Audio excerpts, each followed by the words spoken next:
May breakfast for today's video. Cup noodles na sutang hon. Ayan. Kawawa naman si Inday. Pero may siupaw naman. So, ayan. Let's eat, guys. This is only my breakfast for today's video. Thank you for watching. Lalaka ng baraso. Kain na tayo, guys. Almusal. Wala tayong magagawa. Mag-almusal na lang.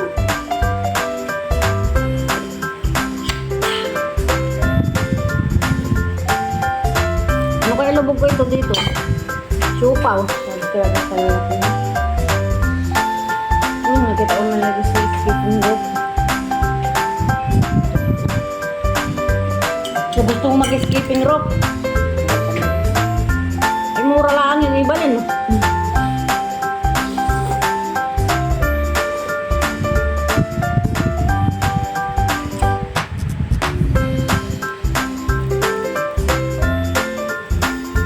Ayun tayo. Hindi ka pa naghilamos. Wala daw siya sa wish you. Masakit ang ulo, masakit ang ano na.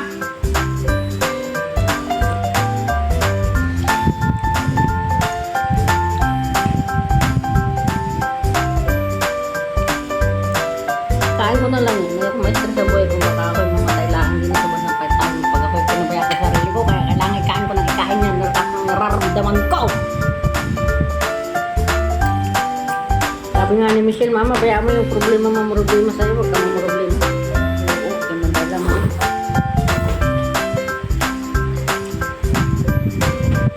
Hindi kasi ano yun, malambot na masyado.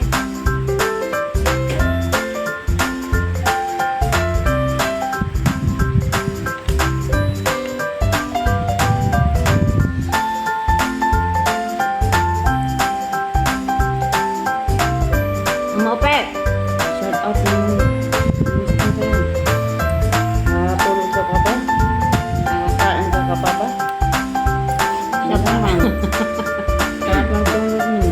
Shout out daw dun ng scam sa akin. Sabi na Ibalin.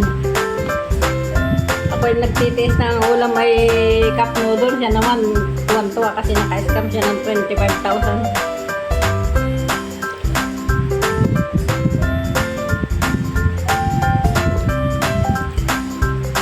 Listen and learn. Huwag magtitiwala kahit na close na friend mo or kamag-anak kasi hindi natin alam yung takbo ng kanilang utak at bituka. Maraming mapagkunwari. Gagamitin kang garantor, pangungutang, tapos tatakbuhan mo. Hindi ka magbabayad ngayon.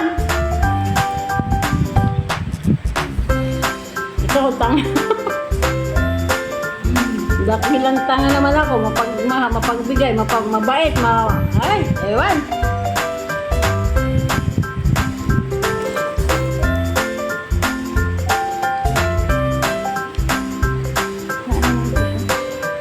Wala na pala masama sa ang ugali ng madami sa akin. Hindi masamang magdamot. Okay lang pagkain sa pagkain. Ang dating sa pera, iba na ang usapan yun. Talagang kapal na ng mukha nung yun. Nakakatulog kaya yun? Wala lang, bari wala. Sanay lang yung sakin. Makikita sa video na parang masaya ka na parang wala kang problema. Sanay siya sa ano sa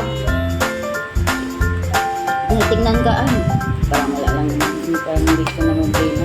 Kaya pa sa kaya hindi maluto.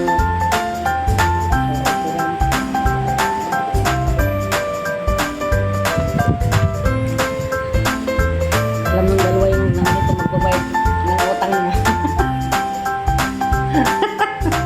Dalawa may Ibalin at may Alice yung magbabayad ng utang. Kulang pa nga yung ano. Ito siya kilala. Ito siya ano.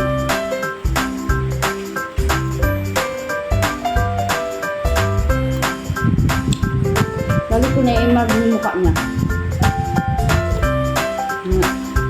Oo, ito nagbabalak yung Ngayon ko na-realize na kaya siya nagkakasakit na siya eh.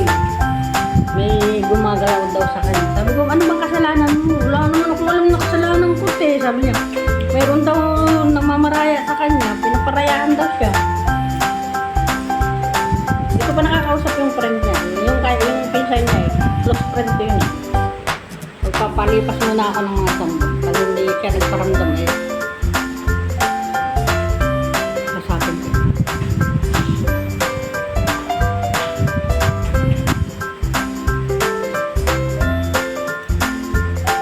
Alaon.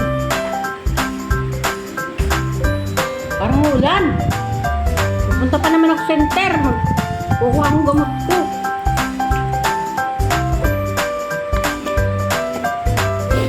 Ikain na lang!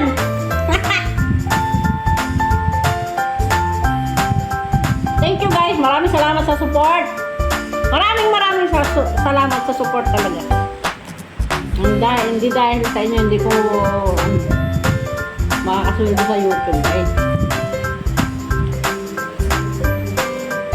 Sana makasunod na ako ng December sa YouTube.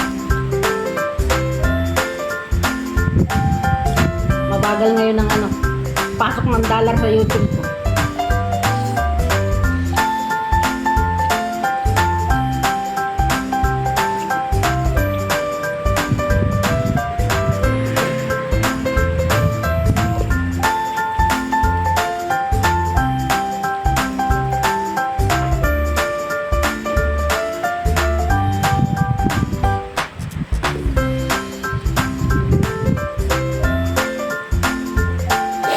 Busog na ako ah. Eh hindi pa tapos yung aking video. Kailangan kong mag 13 minutes.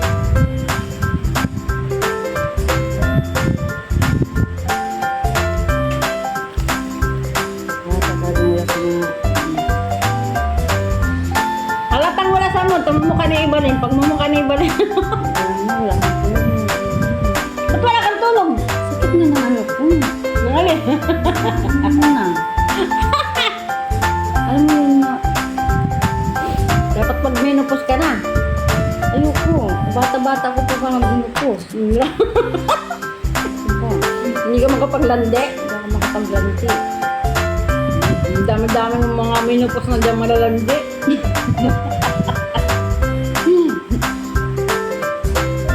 Lula na, naglalandi pa. Hindi mo alam, dami-dami.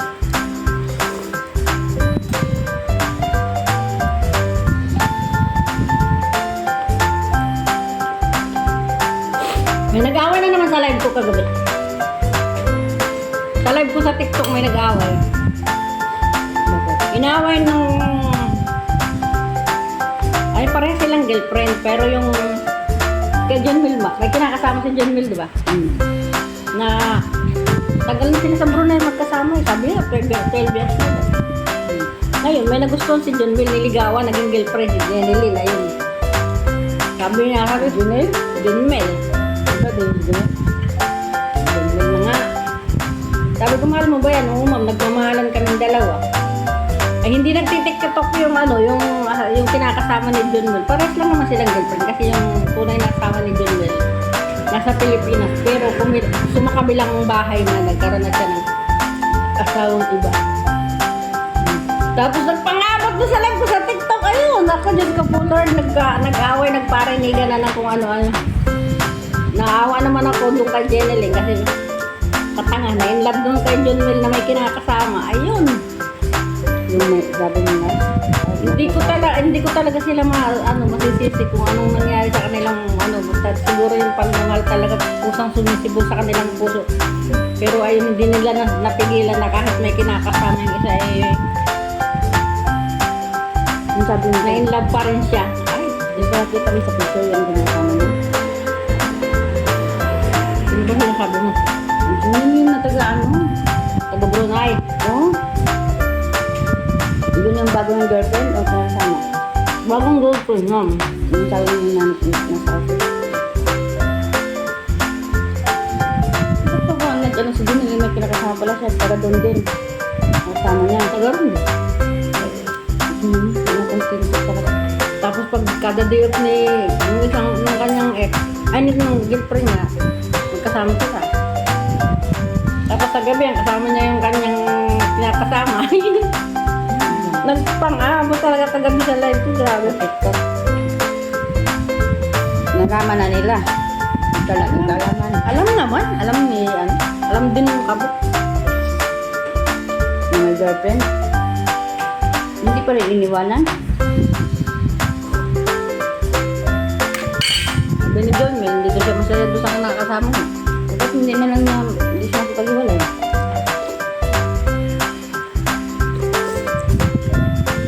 Ang bigas po nito. Kaya nga, di siya na. Tagal siyang talang, tagal-tagal na, no? Ang tagal na niya, ano.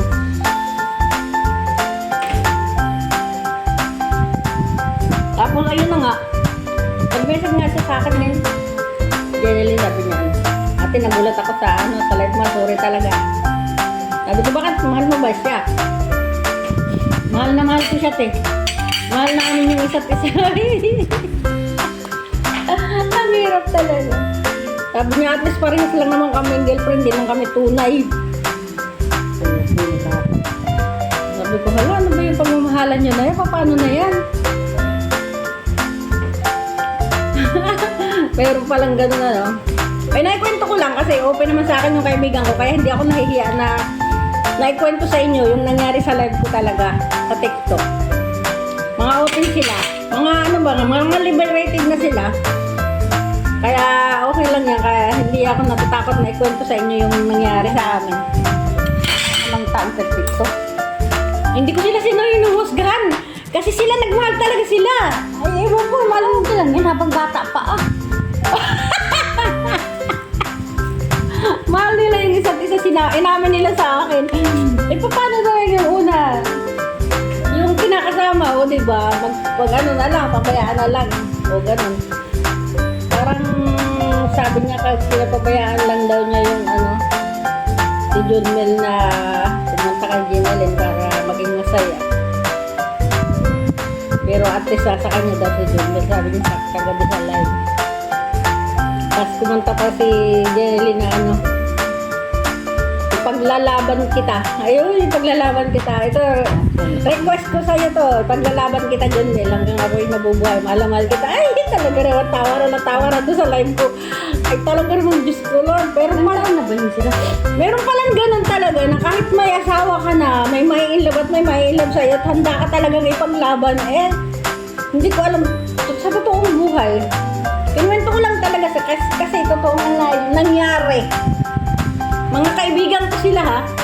Pero ang totoo kong kaibigan doon ay si John Bell, yung lalaki. Na nag-open up siya lahat sa akin ng mga nangyayari sa buhay niya. Ito, ang dami-dami dubli-dubli ka. Bakit? Siyempre. Ng ano? Oh, ganyan yan. Isang kutsara, isang tinidor. Bakit daw hindi ako nag-dubli? Na! Gusto mo pong mag-dubli-dubli ako ng asawa? Maraming salamat, guys.